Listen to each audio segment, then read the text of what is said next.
Athena, the goddess my ancestors once worshipped, still sits perched upon the columns of the Acropolis, make no mistake.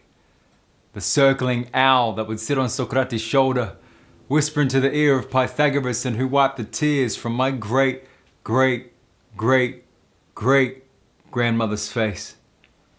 She came to me, right after my Trojan War, as I laid upon the ocean floor, covered by the weight of my own tears. By a crevice of brothers who I lost, who should now be men, a shipwreck of another I may never trust again, and a barnacle-encrusted rubble of a love that should have never come to an end, she came to me.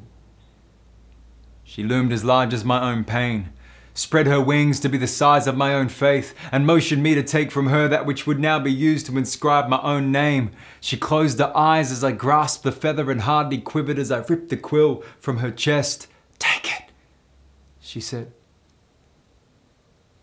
And as I did, I saw the millions of ships that she'd witnessed, thick with my fellow countrymen, soldiers and pirates, all writing notes home to their wives on lines of papyrus. I saw Homer writing the Iliad and Odyssea, Prophetess Elias writing love letters to Medea, Achillea reading scrolls to the minions, and Plato just taking a note before he voiced an opinion.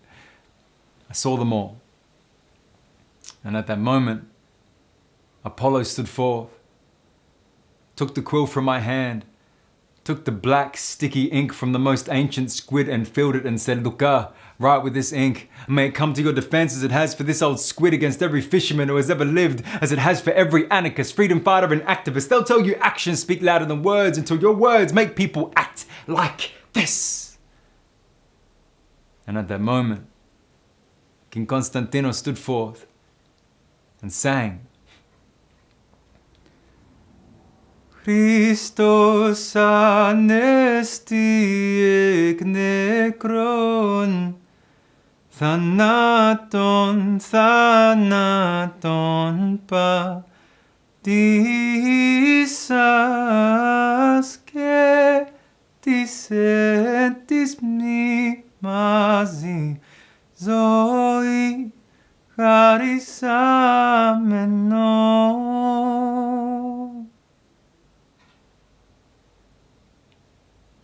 "Lucas, Haralambos," he said, "your name means light, joy, illuminated. Your first name is the same name as the first saint who painted the first icons that line our churches and are worshipped every day. You shall not be afraid." And at that moment, the ocean began to fall. The waves crashing above me began to look like clouds again, and I began to feel something like proud again. All of my ancestors stood forth and said to me, "Luka, write with this quill so that when your great-great-great-great-granddaughter is in pain and needs to be freed, may you then come and stand with us so we all can give her exactly what she needs. May our air in your lungs speak new words with your tongue.